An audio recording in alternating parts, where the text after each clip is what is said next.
A young, arrogant wrestling champion, victorious in the ring, publicly taunts a silent guest in the front row, action legend Steven Seagal.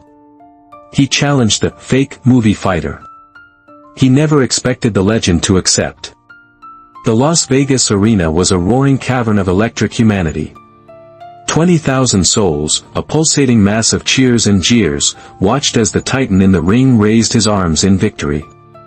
It was the championship night for the American Wrestling Alliance, AWA, a spectacle of sweat, pyrotechnics, and carefully scripted power. In the center of it all stood Gunner, the Juggernaut, Steele. At 28, he was the undisputed king, a 6-foot, 4-inch, 280-pound behemoth of sculpted muscle, with a shaved head that gleamed under the spotlights and a smirk that could curdle milk. He had just decimated his opponent with his signature move, the steel driver, and now held the heavyweight championship belt aloft, soaking in the adoration and the hate with equal relish. A few rows back, in the quiet sanctuary of the VIP section, Steven Seagal watched, an island of stillness in a sea of chaos. At 60-something, the action legend and 7th Dan Aikido master was a guest of the promoters, intended to be a piece of celebrity set dressing. Dressed in a simple black silk shirt and dark pants, a string of mala beads around his neck, his salt and pepper beard neatly groomed, he observed the spectacle with the detached curiosity of a lifelong martial artist studying a foreign art form. He saw the power, the athleticism, but also the posturing, the wasted motion. Fans nearby whispered and surreptitiously snapped photos, but Seagal's focus was on the man in the ring, a young lion at the peak of his physical prowess, yet utterly blind to the true nature of combat. Gunner Steele snatched the microphone from the announcer, his breath still ragged, his voice a booming roar that echoed through the arena. "Another one bites the dust," he crowed, pacing the ring like a caged predator. "Is there no one left in the AWA who can give me a real fight?"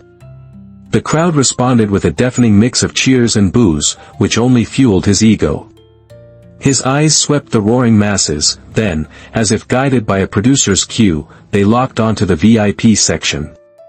The massive jumbotron above the ring followed his gaze, the camera zooming in on Seagal's impassive, bearded face. Well, look what we have here," Gunner's tone dripped with theatrical contempt. "The legendary Steven Seagal. The big movie tough guy, gracing us with his presence."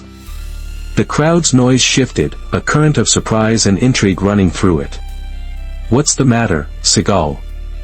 Gunner continued, his grin widening as he played to the cameras. "You here to take notes? See how a real champion handles business?"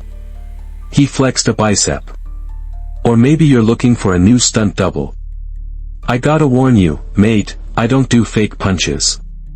This ring," he tapped the mat with his boot, "is for the real deal." He dropped the mic with a resounding thud, flexing for the roaring crowd as the arena lights flashed. On social media, the moment exploded. #Seagal Steele was trending before the mic had stopped bouncing. In the VIP section, Seagal's associate muttered, "The kid's got a death wish." Seagal didn't move. A faint, almost imperceptible smile touched his lips.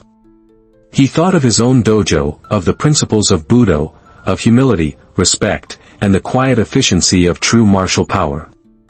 This young champion, for all his strength, understood none of it. He had confused bravado with bravery, and volume with value. This wasn't an insult. It was an opportunity. An opportunity for a lesson. During the next commercial break, Tony, one of the AWA's frantic, headset-wearing promoters, scurried over to the VIP section. "Mr. Seagal, incredible," he gushed, sweat beading on his forehead. "The internet is melting down. The crowd is electric. We have a once-in-a-lifetime opportunity here." Seagal's associate stood up. "Listen, Tony, he's a guest. He's not here to get into a staged spat with one of your oversized." Seagal raised a hand, silencing him. His gaze was still fixed on the ring, where Gunner Steele was now signing autographs for a throng of fans, playing the conquering hero. "What are you proposing, Tony?" Seagal's voice was quiet, calm. "An exhibition. Tony said, his voice a torrent of excitement. 1 round. 10 minutes. No stakes, no titles on the line. Just for the fans. You step into that ring with him, it would be the biggest moment in AWA history. Think of the ratings.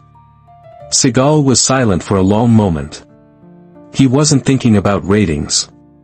He was thinking of something his first sensei had told him decades ago in a small dojo in Osaka: the loudest man in the room is often the most frightened. Do not answer his noise with more noise. Answer it with silence, with stillness, and he will defeat himself. This young man, Gunnar Steele, was loud. He was strong. He was a champion of a world built on spectacle. But he lacked a center. He lacked the quiet confidence that comes from true mastery. To step into that ring was not to stoop to his level, but to invite him into a different world entirely. A world where theatrical power slams meant nothing against a perfectly applied wrist lock. It would be a public lesson not just for the wrestler, but for the 20,000 people watching. He looked at the promoter, his eyes holding a calm, unreadable depth. "All right, Tony," he said slowly. "I'll do it." Tony froze, his jaw slack. You will." "On one condition," Seagal added. "No script. No planned spots. We do it for real." The announcement hit the arena like a lightning strike. The Jumbotron, which had been replaying Gunnar Steele's victory, suddenly flashed with bold, red letters: "Special Exhibition Match, Gunnar, the Juggernaut, Steele vs. Hollywood legend Steven Seagal." The arena didn't just cheer, it detonated. The sound was a physical force, a wall of disbelief, excitement, and pure, unadulterated hype. Fans leaped to their feet, phones held high. In the broadcast booth, the announcers were losing their minds. "I cannot believe what we are seeing," shouted one. "Folks, this is unprecedented. Steven Seagal, a legitimate 7th Dan black belt in Aikido, a master of multiple disciplines, is going to step into the AWA ring against our champion." His partner chimed in, "But let's be realistic, Jim. Seagal is in his 60s. Gunnar Steele is 28 years old, a physical specimen at the absolute peak of his power. This is pro wrestling, not a dojo. The size and strength difference is astronomical." "I don't know, Bill," Jim countered. "I've seen old footage of Seagal in Japan. The man's technique is otherworldly. This is the ultimate clash of styles, the raw, explosive power of a modern sports entertainer versus the precise, almost mystical efficiency of a traditional martial arts master. Can technique truly overcome a 200-pound weight and 30-year age difference? We are literally about to find out." In the ring, Gunnar Steele, who had looked momentarily stunned by the announcement, now grinned, a predator who believed his prey had just willingly walked into his den.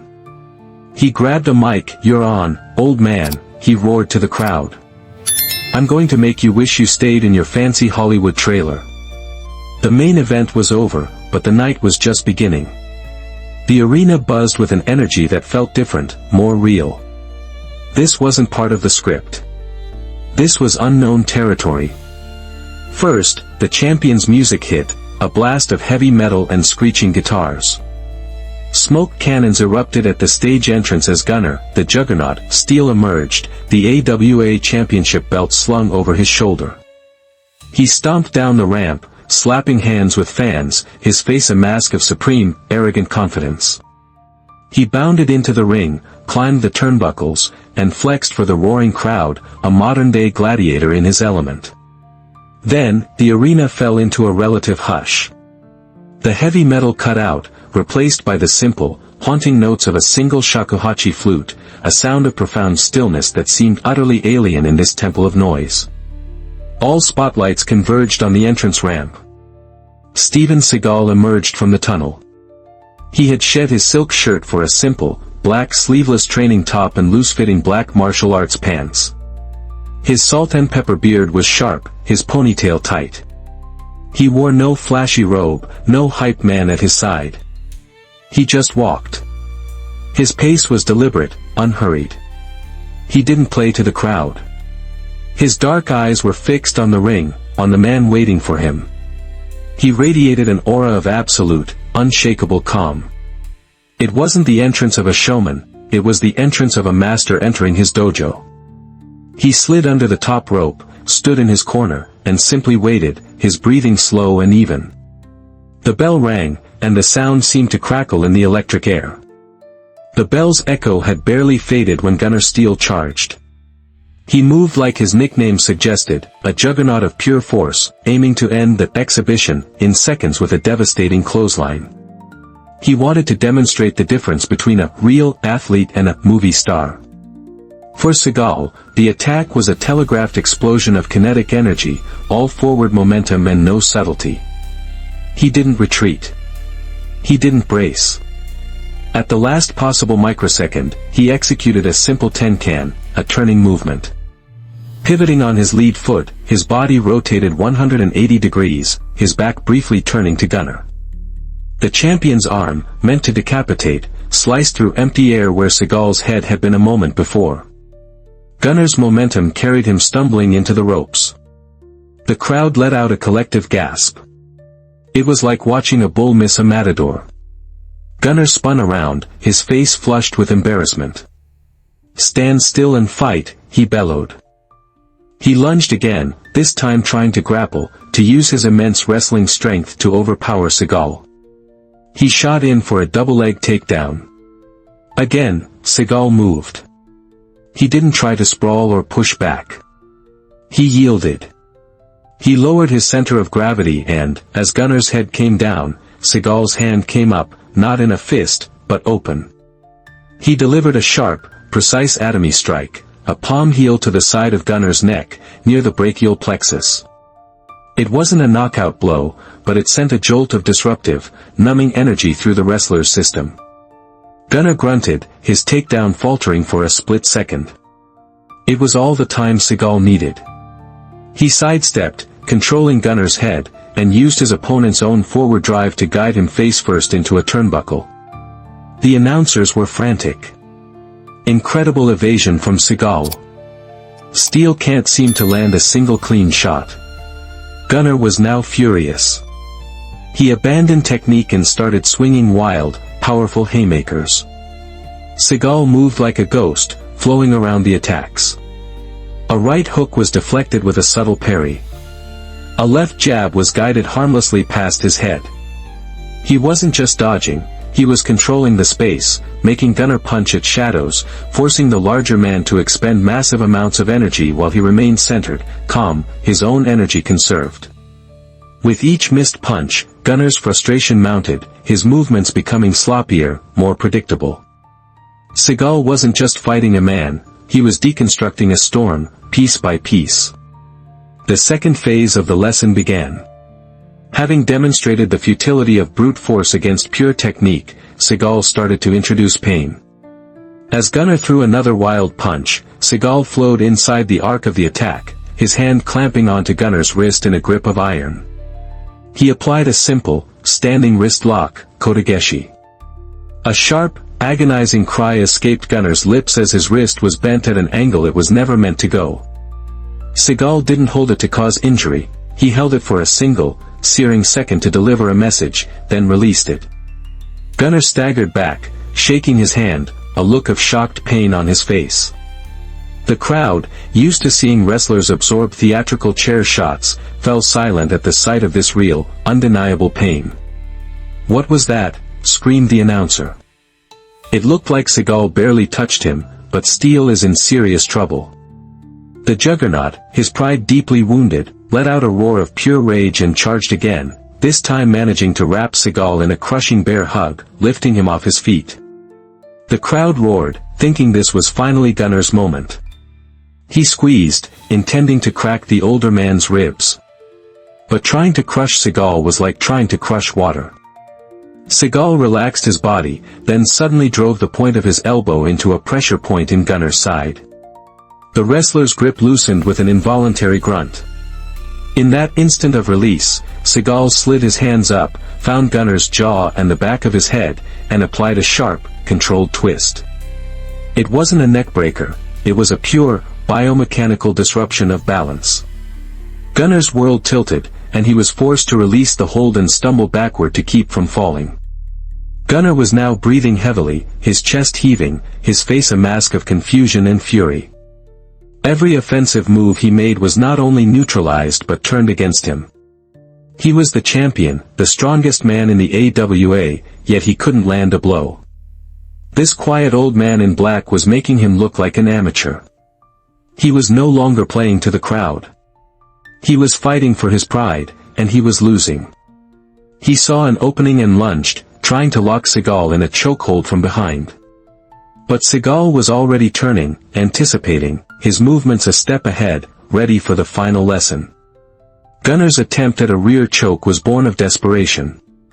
As his arms tried to snake around Seagal's neck, Seagal dropped his weight, ducked under the hold, and spun inward, all in one fluid motion. He was now facing Gunner, controlling the wrestler's right arm, which was still extended from the failed choke attempt. The setup was perfect. It was textbook Aikido. Seagal stepped forward, his body moving into Gunner's space, leaving the champion no room to maneuver. With his left hand controlling Gunner's elbow and his right hand gripping Gunner's wrist, Seagal began to apply Sankyo, one of the most famously painful and controlling joint locks in the art. He applied the pressure not with muscle, but with posture, with the turning of his own hips, using his entire body weight as a lever against the single, isolated joint of Gunner's wrist. The wrestler's eyes went wide with a pain that was sharp, electric, and absolute. It felt as if his arm was being torn apart from the inside. He tried to pull away, but Seagal's control was total. With a calm, downward spiraling motion, Seagal guided the larger man to the mat. Gunner didn't crash, he was lowered, his body forced to comply with the unbearable pressure on his wrist and elbow. He landed on his knees, then fell onto his stomach, his arm trapped, his face pressed against the canvas. Seagal knelt beside him, maintaining the lock, his expression still a mask of serene focus. He wasn't punishing Gunner, he was simply holding him, demonstrating complete and total control. The powerhouse, the Juggernaut, was utterly neutralized. The arena was so quiet you could hear the hum of the lights. Gunner struggled for a moment, his free hand hovering over the mat. The pain was excruciating. His pride was shattered. Finally, with a groan of pure defeat, he did the one thing he had never done in his career. He tapped the mat. Once. Twice. 3 times. The referee, who had been watching in stunned silence, slid over and raised Seagal's hand. The bell rang. The silence was broken by a deafening, unified roar. Steven Seagal immediately released the hold. The pain in Gunner Steele's arm subsided, replaced by the dull ache of profound defeat. He lay on the mat, gasping for air, staring up at the blinding arena lights in disbelief. Seagal didn't gloat. He didn't flex for the cameras or climb the turnbuckles. He simply stood, straightened his black shirt, and then did something no one expected. He knelt beside the defeated champion and offered a hand. "Good fight," he said, his voice steady and respectful. Gunner stared at the outstretched hand, his mind reeling. Pride warred with a dawning, humbling reality. This man hadn't just beaten him, he had schooled him. He had shown him a level of martial artistry he didn't know existed. Slowly, hesitantly, Gunner took the hand. Seagal, with no visible effort, pulled the 280-pound wrestler to his feet. The crowd's roar grew louder, a wave of respect washing over the arena. They weren't just cheering for a victory, they were cheering for the sportsmanship, the humility, the raw moment of humanity that had followed. As Seagal walked out of the ring, the cheers followed him, but his mind was already quiet. He had come as a guest and been forced into the role of a warrior. He left as both, having taught a lesson not just to one arrogant young man, but to millions watching around the world, that real strength lies not in the noise you make, but in the discipline you embody and the respect you show, in victory as well as defeat. In the arena of life, we often mistake the loudest voice for the strongest, and bravado for true power. Steven Seagal's victory wasn't just a physical win, it was a philosophical one, a powerful demonstration that discipline, technique, and respect will always overcome brute force and ego. What does true strength mean to you? Have you ever witnessed a moment where quiet competence triumphed over loud arrogance? We would love to read your stories. Comment below and show your respect for the masters of quiet strength. If this story inspired you, please like, share, and subscribe for more narratives about legendary skill and timeless wisdom.